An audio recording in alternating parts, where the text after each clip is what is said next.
Muy buenos días, querida iglesia Encuentro con Cristo. Qué alegría es poder saludarles nuevamente. Les quiero contar que ya estamos cada vez más cerca de poder realizar reuniones presenciales. El próximo domingo les vamos a dar una información muy importante en relación a esto, así que les invitamos a mantenerse sintonizados, conectados y poder saber cuáles van a ser nuestros primeros pasos de acercamiento. Así que qué alegría que en las últimas semanas nuestro país ha ido avanzando positivamente en términos de los índices de salud de esta pandemia y bueno, poder aprovechar también este tiempo para encontrarnos unos con otros. Hartas novedades le hemos dado, ¿no es cierto?, este domingo y qué lindo es poder seguir conectados de esta manera, poder seguir participando online como familia. Estamos en esta serie basada en Nehemías y hemos estado recorriendo en los capítulos anteriores acerca de este hombre que se transformó en un restaurador. Y la verdad es que el libro de Nehemías no solamente habla acerca de un proceso de restaurar un muro, una ciudad de sus puertas, sino que es mucho más profundo que eso. Habla acerca de la restauración del pueblo de Dios, de la restauración de una nación. Y no es solamente un relato de una restauración arquitectónica. Es bien interesante porque dentro de cómo se formaron los libros del Antiguo Testamento, dentro del canon histórico, Nehemías es el último relato que se escribe antes de la venida de Jesucristo. Y esto nos hace pensar justamente acerca del significado de este libro, que es un libro que está justamente contando acerca de la restauración de esta ciudad, de la restauración de la nación del pueblo de Dios, en preparación de este Mesías que iba a venir. Don Carson lo dice así: el libro de Nehemías es acerca de la restauración de Dios de su pueblo, en preparación para el cumplimiento de su pacto a través de su Hijo Jesús. Por eso no es solamente un libro que nos habla de temas de liderazgo y administración, que los habla, ¿no es cierto?, y los trabaja, y nos muestra a Nehemías como este gran líder y administrador. No solamente un relato histórico de qué pasó con los muros, sino que está relatando justamente un proceso de restauración de un pueblo que había estado en el exilio, en esclavitud, justamente por las consecuencias de decidir vivir una vida independiente de Dios, de romper su pacto. Pero hay un proceso de restauración que está avanzando y que está caminando. Y ese proceso de restauración no solamente tenía que ver con el pueblo de Israel, sino que el plan de restauración que Dios tenía también para toda la humanidad. Ese es el panorama, pudiéramos decir, global en el cual está inserto el libro de Nehemías. Nunca debemos olvidar de que la Biblia es el relato del plan de redención que Dios tiene para la humanidad y que es coronado en la persona de Jesucristo. Con esto en mente, te quiero invitar que hoy día entremos al capítulo 4 de Nehemías, que es un capítulo bien interesante. Hemos estado viendo en los capítulos anteriores, primero, ¿no es cierto?, en el 1, cómo viene esta noticia que le llega a Nehemías de que su nación estaba destruida. Por otro lado, él se presenta ya en el capítulo 2 a hablar con el rey de buscar opciones que le pueda ayudar también en este proceso, que le dé permiso para ir a reconstruir los muros y la ciudad.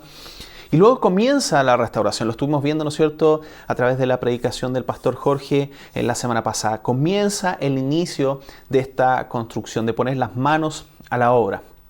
Pero ahora vamos a ver en el capítulo 4 que comienzan a haber ciertas circunstancias y oposición en el avance de esta reconstrucción. Y por eso vamos a ver tres cosas interesantes en este capítulo 4. Vemos hasta aquí de que hay un pueblo que ha estado construyendo o reconstruyendo unidos. Eso lo podemos ver quizás como una síntesis en Nehemías 2, 18, que dice: después les conté cómo la bondadosa mano de Dios estaba sobre mí y acerca de mi conversación con el rey. De inmediato contestaron: sí, reconstruyamos la muralla. Así que comenzaron la buena obra. Y vemos esta imagen de este pueblo de Israel que se une a esta convocatoria que hace Nehemías en términos de la reconstrucción. Un pueblo unido reconstruyendo. Y es interesante de que este relato pone justamente esta imagen de poner las manos a la obra, de unirse en términos de una misión, con un propósito. Otro aspecto que vemos es que comienza a aparecer en este capítulo 4 una oposición. Hay una batalla inminente. Hay personas que comienzan a criticar a Nehemías, a este pueblo que está construyendo. Vamos así ahora al capítulo 4 y vamos a leer desde el versículo 1. Dice: Cuando Sanbalat se enteró de que estábamos reconstruyendo la muralla, se enojó muchísimo. Se puso furioso y se burló de los judíos, diciendo ante sus amigos y los oficiales del ejército de Samaria: ¿qué cree que está haciendo este pobre y debilucho grupo de judíos? ¿Acaso creen que pueden construir la muralla en un día por tan solo ofrecer unos cuantos sacrificios? ¿Realmente creen que pueden hacer algo con piedras rescatadas de un montón de escombros? Y para colmo, piedras calcinadas. Tobías, el amonita que estaba a su lado, comentó: esa muralla se vendría abajo si tan siquiera un zorro caminara sobre ella. Encontramos aquí estos enemigos, esta gente, estos murmuradores que comienzan a cuestionar la obra que se estaba realizando, que este pueblo unido trabajando estaba realizando. Hay palabras de burla, de humillación, de menosprecio por la obra. Si estuviéramos en este ambiente moderno que todos hablan acerca del bullying, podría justamente referirse a un bullying que le comenzaron a hacer a Nehemías, a sus líderes, a los trabajadores, a la nación que estaba en este proceso de reconstrucción. Pero esta batalla que comienza a surgir, estas amenazas, no solamente se quedan en amenazas verbales, sino que a medida que estas personas comienzan a ver el avance de la obra, las amenazas comienzan a ser mucho más directas. Lo vemos, por ejemplo, en esta parte en el versículo 7 del mismo capítulo. Dice: sin embargo, cuando Sanbalat, Tobías, los árabes, los amonitas y los asdodeos se enteraron de que la obra progresaba y que se estaban reparando las brechas en la muralla de Jerusalén, se enfurecieron. Todos hicieron planes para venir y luchar contra Jerusalén y causar confusión entre nosotros. Versículo 11 dice: mientras tanto nuestros enemigos decían: antes de que se den cuenta de lo que está pasando, caeremos encima de ellos, los mataremos y detendremos el trabajo.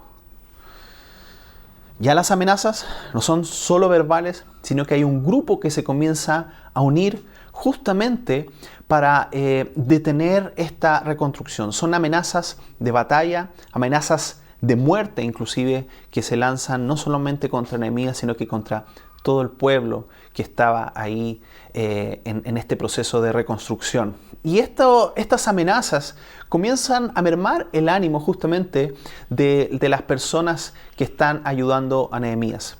Mira lo que dice en el versículo 10. Entonces, el pueblo de Judá comenzó a quejarse. Los trabajadores se están cansando y los escombros que quedan por sacar son demasiados. Jamás podremos construir la muralla por nuestra cuenta. Hay veces cuando comenzamos un proyecto que tiene que ver con un proyecto de restauración dirigida por Dios, nos vamos a encontrar con algunos de los componentes que estamos observando en este relato. Amenazas, desánimo interno, y hay muchas cosas que comienzan a pasar que quieren detener el avance de lo que Dios está haciendo. ¿Qué es lo que sucede? Bueno, en esta batalla y en esta oposición sale nuevamente el estratega Nehemías y desarrolla un plan de defensa para estar alertas a lo que estaba sucediendo. Esto lo vemos en el versículo 15. Dice: cuando nuestros enemigos se enteraron de que conocíamos sus planes y que Dios mismo los había frustrado, todos volvimos a nuestro trabajo en la muralla. Sin embargo, de ahí en adelante solo la mitad de los hombres trabajaba, mientras que la mitad hacía guardia con lanzas, escudos, arcos y cotas de malla. Los líderes se colocaron detrás del pueblo de Judá, que edificaba la muralla. Los obreros seguían con el trabajo, sosteniendo con una mano la carga y con la otra un arma. Todos los que construían tenían una espada asegurada a su costado. El que tocaba la trompeta quedó conmigo para tocar la alarma. Vemos entonces que hay un pueblo unido construyendo, de que aparecen las amenazas, una batalla inminente, pero hay una estrategia de defensa. Y esta estrategia es desarrollada justamente por este líder, en decir, ok, sí, vamos a seguir construyendo, pero debemos estar atentos a la batalla. Podemos construir con una mano, pero tener la espada en la otra.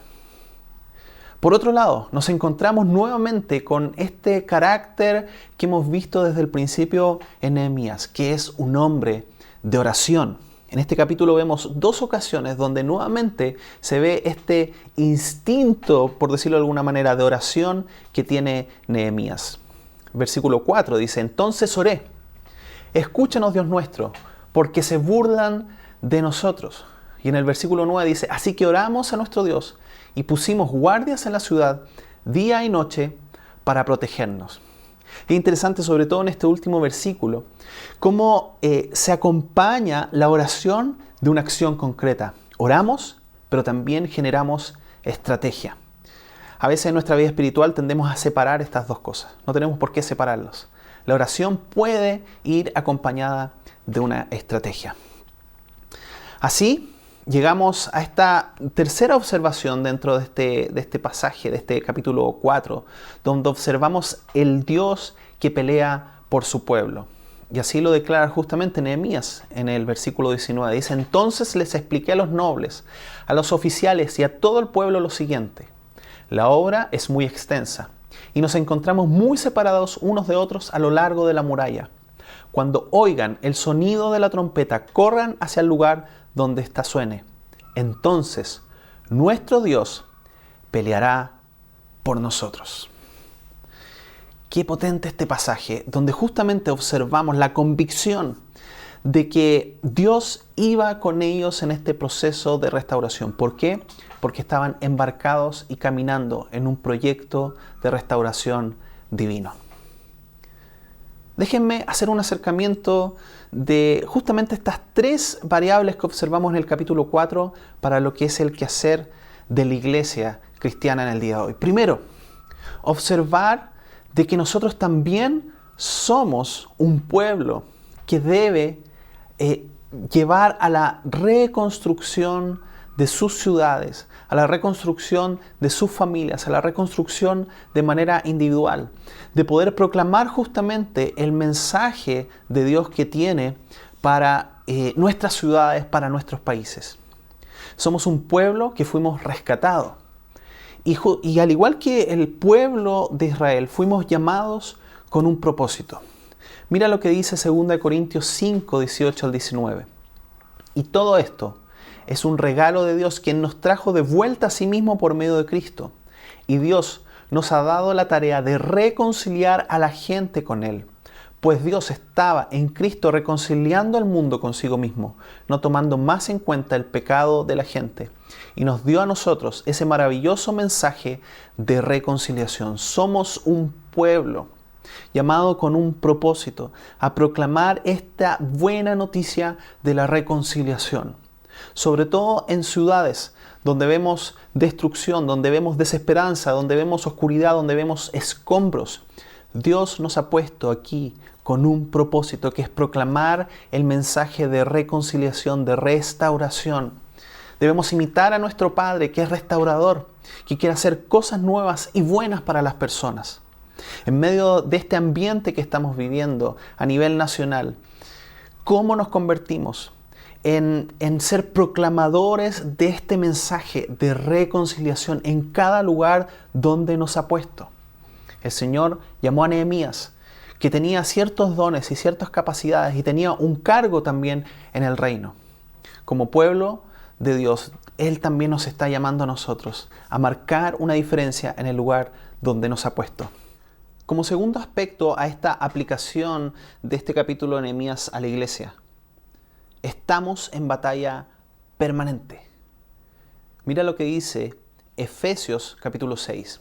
Una palabra final. Sean fuertes en el Señor y en su gran poder. Pónganse toda la armadura de Dios para poder mantenerse firmes contra todas las estrategias del diablo. Pues no luchamos contra enemigos de carne y hueso, sino contra gobernadores malignos y autoridades del mundo invisible, contra fuerzas poderosas de este mundo tenebroso y contra espíritus malignos de los lugares celestiales. No debemos ser ingenuos, queridos hermanos y hermanas, de que estamos en una batalla permanente. Hay oposición cuando hacemos avanzar el reino de Dios. Como iglesia, es como si fuéramos un barco rompehielo que está rompiendo justamente esto que está congelado y que se opone a la restauración y al mensaje de reconciliación del Señor Jesucristo. Por eso, como dice este pasaje en Efesios y como nos da justamente este relato de Nehemías, debemos estar preparados, con una mano en la obra, pero con la otra mano también en la espada, haciendo guerra espiritual. Este pasaje de Efesios, ustedes lo pueden leer después, justamente nos enseña de cómo estar vestidos con esta armadura de Dios. Y debemos justamente estar atentos a estas estrategias que a veces buscan humillarnos, que buscan traer menosprecio por la obra, burlarse de lo que el Señor está haciendo. Nuestra principal arma es la oración y no debemos descuidar y, como decía al principio, no ser ingenuos y pensar, ¿no es cierto?, de que estamos más bien en un resort que en un campo de batalla. Estamos batallando. No tenemos que tener miedo a la oposición y saber de que Jesucristo batalló por nosotros, como lo dice este tercer punto de aplicación. Jesús ya peleó y peleará por nosotros. Esa es la convicción que nos moviliza de la promesa de que Jesús nos hizo, de que Él iba a estar con nosotros hasta el fin del mundo. Mira lo que Él dijo en Juan 16:32. Pero se acerca el tiempo. De hecho, ya ha llegado cuando ustedes serán dispersados, cada uno se irá por su lado y me dejarán solo. Sin embargo, no estoy solo porque el Padre está conmigo. Les he dicho todo lo anterior para que en mí tengan paz. Aquí en el mundo tendrán muchas pruebas y tristezas, pero anímense, porque yo he vencido al mundo. La victoria de Jesucristo en la cruz y en la resurrección justamente nos asegura que podemos confiar en Él. Él ya batalló por nosotros. Cuando estemos en medio de una batalla, recordar la victoria de Jesucristo por su iglesia. Él clavó nuestros pecados. Y en ese sentido podemos afirmarnos de este guerrero que luchó por nosotros y que va con nosotros. Por eso debemos estar conscientes de que hay una batalla, pero que a la vez estamos del lado que ya venció, del lado de Jesucristo. Ahora, por último, déjame compartirte algunas aplicaciones personales en relación a este capítulo 4 de Nehemías. En los mismos puntos. Primero, eres llamado a ser parte del pueblo reconstructor. Tú tal vez te preguntas, bueno, ¿y yo desde donde estoy en este momento desarrollando mi labor? Detrás, quizás dices tú, de un escritorio, quizás en tu familia, quizás en una universidad, en tus estudios, como joven, como adolescente, como niño, tal vez dices, bueno, ¿y cómo puedo ser un Nehemías que justamente sea parte de este pueblo que reconstruye? Nehemías 4:14 dice, luego, mientras revisaba la situación, reuní a los nobles y a los demás del pueblo y les dije, no le tengan miedo al enemigo, recuerden al Señor, quien es grande y glorioso, y luchen por sus hermanos, sus hijos, sus hijas, sus esposas y sus casas.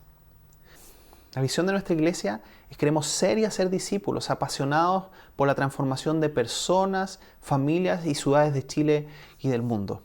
Y sabes que este rol tuyo de ser parte del pueblo de Dios comienza también por casa. Así que ahí donde estás, con las herramientas que el Señor te ha dado, en el lugar donde estás, puedes comenzar a hacer una diferencia. Segunda aplicación personal. Debes estar atento a la batalla y no ser ingenuo. En el versículo 13 de este pasaje dice lo siguiente: de manera que coloqué guardias armados detrás de las partes más bajas de la muralla, en los lugares más descubiertos. Puse a la gente por familias para que hiciera guardia con espadas, lanzas y arcos. Es interesante que en esta estrategia que desarrolló el pueblo, liderado por Nehemías, ellos identificaron cuáles eran las partes más vulnerables que estaban en esta reconstrucción. ¿Tú tienes identificado cuáles son las partes más vulnerables en tu vida, en tu personalidad, en tu familia? ¿Hay tal vez aspectos en los cuales debes prestar atención hoy? ¿Hay tal vez brechas que necesitas cerrar? ¿Hay pecados de los cuales necesitas arrepentirte? Debemos estar conscientes de la batalla, mirar esos espacios vulnerables y buscar ayuda si es necesario, y también pedir la intervención de Dios en aquellas partes de nuestros muros personales que están desprotegidos. No seas ingenuo a la batalla. Por último, recordar de que Jesús venció para que tengas la victoria. Es hermoso como en este pasaje de Nehemías se dice que el pueblo tenía que reunirse cuando escuchara esta trompeta porque iban a ver a Dios batallando por ellos. Jesucristo, como lo decíamos recién, venció en la cruz y nos despojó de toda carga que nosotros podíamos traer. Y por eso necesitamos afirmarnos de esta identidad vencedora que Jesucristo inauguró para nosotros. Mira este pasaje de Colosenses 2:14. Dice: Él anuló el acta con los cargos que había contra nosotros y la eliminó clavándola en la cruz. De esa manera desarmó a los gobernantes y a las autoridades espirituales, los avergonzó públicamente con su victoria sobre ellos en la cruz. Si te das cuenta, este pasaje está relatando algo que ya sucedió. Este Jesús victorioso es el que va con nosotros, que está contigo. ¿Cuáles son los desafíos que hoy estás viviendo? ¿Cuáles son aquellas batallas en las cuales estás inmerso o inmersa? Este pasaje de Nehemías nos recuerda de que hay un pueblo que debe reconstruir unido. Por otro lado, de que hay una batalla que se está librando. Pero también nos recuerda este Dios que pelea por nosotros. Dios está de tu lado. Así que te quiero invitar esta mañana a que podamos orar y justamente proclamar este plan de Dios sobre la vida de cada uno de nosotros. Queridos hermanos y hermanas, somos un pueblo llamado a seguir proclamando el mensaje de reconciliación donde Él nos ha puesto. Estamos en un tiempo que nos lleva a la adaptación continua y vamos a tener que seguir adaptándonos, nos guste o no. Vamos a tener que seguir adaptándonos en cómo hacemos las reuniones presenciales, en cómo oramos juntos, en cómo nos ayudamos y servir unos a otros. Pero sabes que la misión va a seguir adelante porque Jesucristo prometió que las puertas del infierno no iban a prevalecer contra su iglesia. En esa convicción nos afirmamos. Y si el Señor nos puso en este lugar, en este país, en esta ciudad, es porque tiene un propósito para nosotros. ¿Cuál es el rol nuestro? Seguir buscando estrategias adecuadas que nos permitan seguir proclamando con valentía. Y probablemente eso va a ser justamente tomar con una mano nuestra espada y con la otra seguir obrando y seguir trabajando por la proclamación del Evangelio de Dios. Y a ti que estás pasando hoy tal vez en una batalla, en una situación difícil, recuerda, Jesucristo venció en la cruz y Él está cercano a ti hoy. Oremos. Señor, en esta hora nos acercamos a ti y te doy gracias por tu palabra, porque nos desafía primero a observar tu obra, lo que tú estás haciendo, nos desafía a involucrarnos en tus procesos, pero también nos recuerda de que eres tú quien batalla por nosotros. En esta hora quiero orar especialmente por aquellos que están pasando por batallas personales, familiares, laborales. Señor, y te quiero pedir de que tú traigas la convicción de que tú estás con ellos, de que las circunstancias pueden cambiar, pueden ser difíciles, pero tú, el buen Señor, estás con ellos. Así que Padre, ahí donde cada una de esas personas estás, te quiero pedir que tu Espíritu Santo los pueda visitar de una manera personal y especial, trayendo la convicción de que tú eres el Dios que va con ellos. Oramos en el poderoso nombre de Jesús. Amén. Queridos y queridas, que el Señor les bendiga y que tengan una excelente semana.